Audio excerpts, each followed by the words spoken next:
Today I will finally reveal my own warrior build, which I'm using daily and which deals up to 18 million damage every time. You don't believe me? Then watch this video.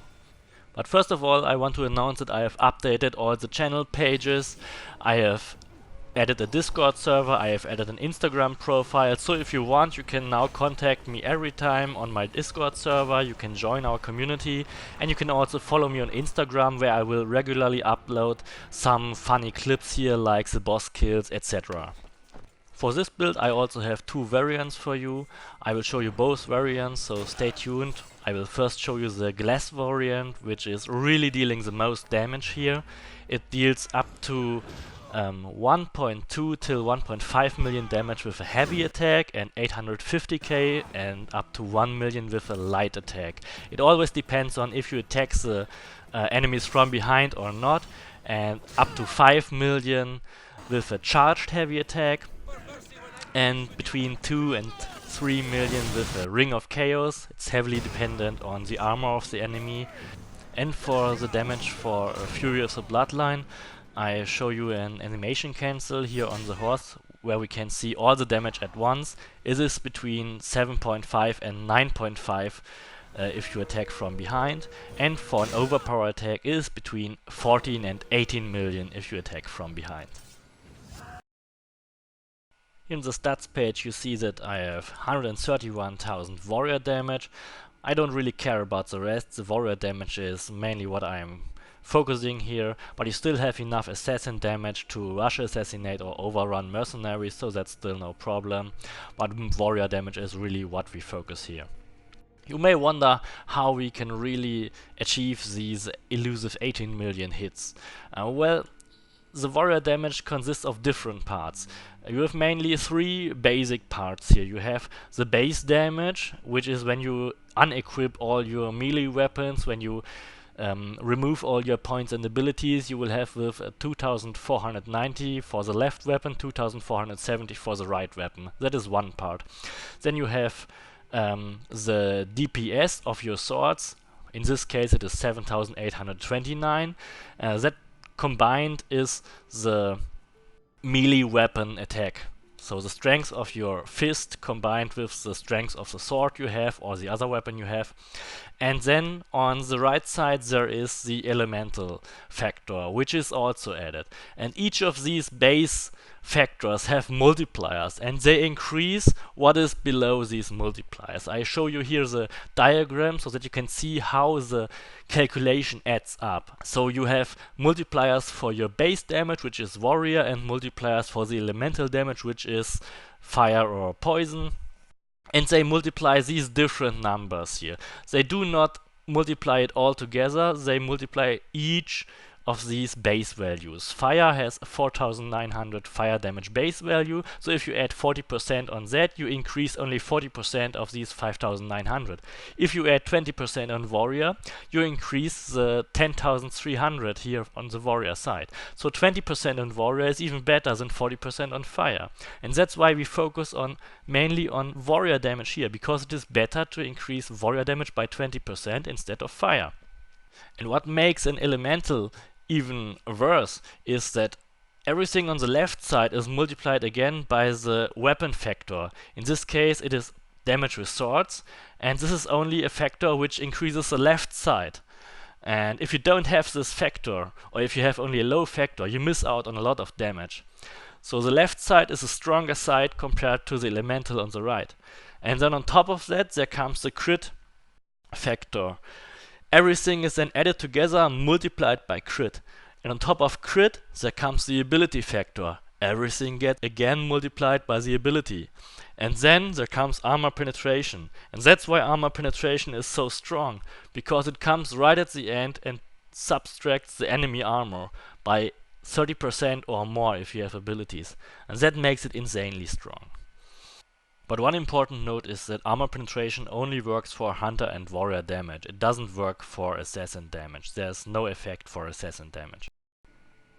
So let's finally go through the items here. We have two perfect warrior swords with warrior damage, damage with swords, critical damage, And on the left warrior sword, which I mainly use because the left deals a little bit more damage, I engrave weapon becomes fire damage, so that we get all the right side.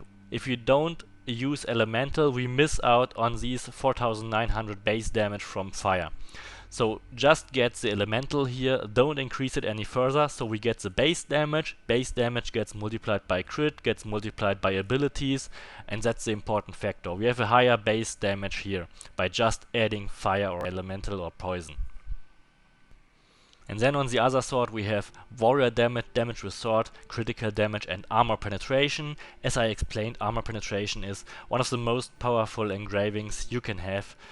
It really subtracts 30% of the enemy armor, which in fact is up to 1.3 multiplier. The math doesn't add up like that, but it depends on how strong the armor of the enemy actually is, and then you will get a proportionate damage increase.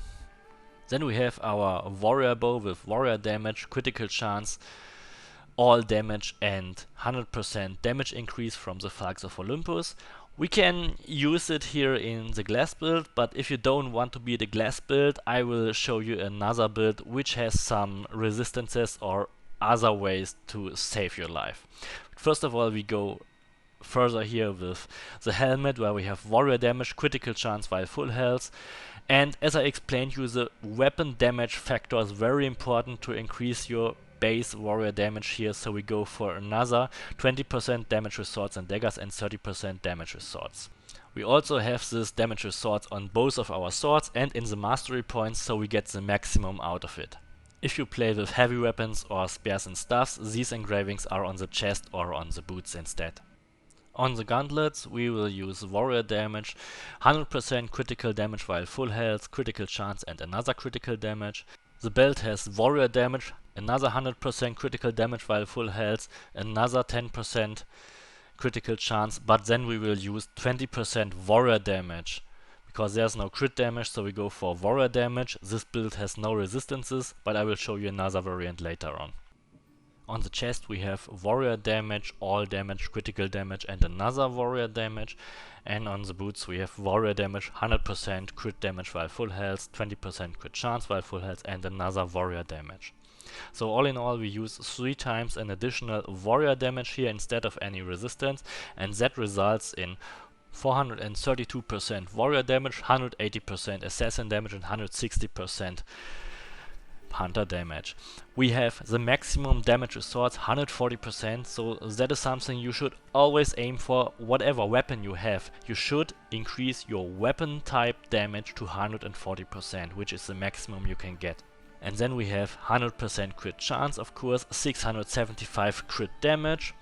We don't go for 800% crit damage because we want to focus on damage with swords, which is better than crit damage here in that case. So if you want to have a perfect or maximum damage build that is really solely focusing on warrior damage and not increasing hunter or assassin damage with more crit damage, then you should go for damage with swords first, and crit damage is only just a secondary priority. If you follow up the damage calculation I've shown you, then it is mathematically proven that damage with swords is better than crit damage, because it is an additional factor. If you have it, you double your damage. If you don't have it, you don't double your damage. It is as simply as it is. But that's only possible for the warrior damage.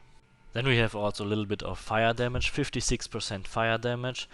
That is only coming from masteries and 40% is coming from the abilities, so we don't waste any engraving on fire because that is not so strong than warrior damage. We have absolutely no resistances except for the 10% range resistance, and I have here some 9% melee resistance because I had a couple of points left. If you don't have these points, you don't even need it, because I will show you another method to save your life and even still use the Falx of Olympus right after we finish the stats here. And then I have also a little bit of adrenaline bonuses here, because we will rely a lot on abilities if you really want to push out the big numbers here in damage. For the more safer set, I will switch now to loadout 4, which I have already prepared. And as you see, there's a couple of items changed: the bow, the head, the helmet, the chest, gauntlets. And I will also have to change the engraving on my sword, because I have only 2 perfect swords. And instead of making it deal elemental damage, we will engrave 50% convert warrior damage to all damage, so that we even increase the assassin damage and hunter damage for this set. However, if you want a pure warrior damage set, you can also engrave 50% assassin damage conversion, because we have around 60% assassin damage, which you can also convert to 30% warrior damage, and there you can little bit compensate what we lose here when we change a couple of engravings now. So all in all, we have 125,000 warrior damage in this version, but because we convert the warrior damage, we have 57,000 hunter damage and 550,000 assassin damage. Here in the sword, we only changed the conversion. I picked here the warrior damage conversion. You can also choose the assassin damage conversion. That would a little bit increase your warrior damage to make it almost as good as the other set. Then the other sword is unchanged. We have armor penetration together with the perfect engravings. The bow has warrior damage, critical chance, all damage, and the thugs engraving. When you choose to use the assassin damage conversion instead of the warrior damage conversion, you can also change the 10% all damage on the bow and on the chest to 20% assassin damage if you have these pieces. And that would then in return give you back 10% warrior damage, but you will have an increased assassin damage. On the helmet we use warrior damage, damage with swords and daggers, and damage with swords, and we will engrave the become ISO enhanced engraving from the latest Atlantis DLC. This engraving triggers automatically when you are hit and makes you invincible for 15 seconds. So we only need one engraving to save our life, and we can still safely use the thugs, and that's a huge improvement instead of using a lot of resistances and a lot of half damage engravings. We only use one spot here on the engravings, and that makes everybody able to use the thugs of Olympus.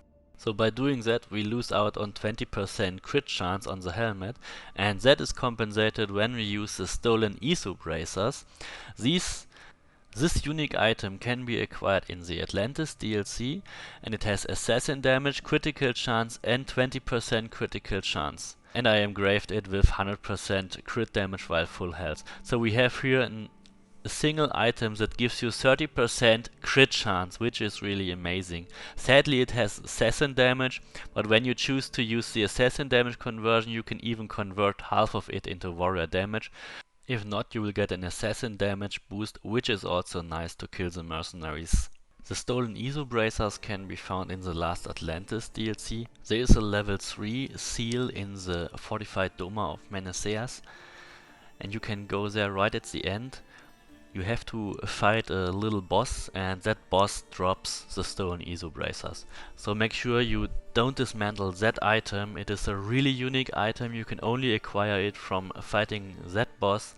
That item gives you 30% crit chance on a single gear piece, and is really powerful for future builds. The other 3 gear pieces are unchanged, except for if you want to exchange 10% all damage on the chest with assassin damage, you can do that, but otherwise you don't even have to change it. For this build I also picked a really cool looking transmog for you. I have combined the ISO head and ISO waist together with the celestial torso, and then I have put on the arms the Athenian bracers with decorated bronze. They have this upper arm element, which is really nice looking. It's the same color than the ISO helmet. And for the legs we have the heavy Athenian greaves, also with decorated bronze. And it's really an amazing looking set. I hope you enjoy it. And you can of course also combine it with the green set. And as sword I used the Chrysaor as usual with the golden decoration. So we can go right into the abilities, where we will focus on warrior abilities mostly, but we will also pick some of the useful other stuff here with Sixth Sense, slows down time. Then we will go for the arrows, where we will use 2 points to get at least the fire arrows for our bow. Then we go for a devastating shot, so we have at least one distance ability in case we want to use it. And we use the archery master that refills our first adrenaline segment. On the warrior abilities, we go for charged heavy attack, of course, flaming attacks 1 point, which enables us to go for fire mastery, which gives us 40% fire damage for only 3 points in return. We use overpower, fury, ring of chaos, second wind, and of course the standard passives. We go for shadow assassin, rush assassination, and stealth master. Then we go right onto the mastery points. On the hunter tab we only max out critical chance and critical damage. We use 20 points on both of them. The abilities I max out here with 20 points are really important. Everything else is secondary priority, so if you don't have as many points as I have, then just go for the ones I maxed out and pick only the most useful ones for you with the rest of your points. On the warrior tab I used a lot of points to increase every important ability. I used 12 points here on Furious the Bloodline, I use melee charging speed, I use 12 points on overpower, on ring of chaos, etc. All these points on the abilities can be skipped if you don't have them. They give you just a minor bonus, but I just wanted to make it a really powerful warrior build. Then again, the health, total armor, melee, resistance is not really needed. That's all secondary priority. Also fire is secondary priority. Which is really important here on the warrior tab is warrior damage maximum and armor penetration maximum. Everything else is just a bonus and you can just skip it or put the points when you have them. So additionally to bringing every important ability to 8%, I also put some points on damage with all warrior abilities. We have 8% for the abilities itself and 4% for all abilities, and that gives us an increase of 12% for all warrior abilities we want to focus on. Then on the assassin tab we increase assassin damage to maximum, we increase damage with swords to maximum. That is the most powerful item here in this tab, so make sure you increase damage with swords. That gives you the most damage here. Of course, again, the critical chance and critical damage is also really important, so I have put a lot here to 20 points. Everything is really important. Then secondary priority can be damage at full health. Secondary is all the adrenaline stuff, and secondary is also the damage with elites and bosses. But everything regarding damage I want to max out as much as possible here in that build, and I hope you really like the build.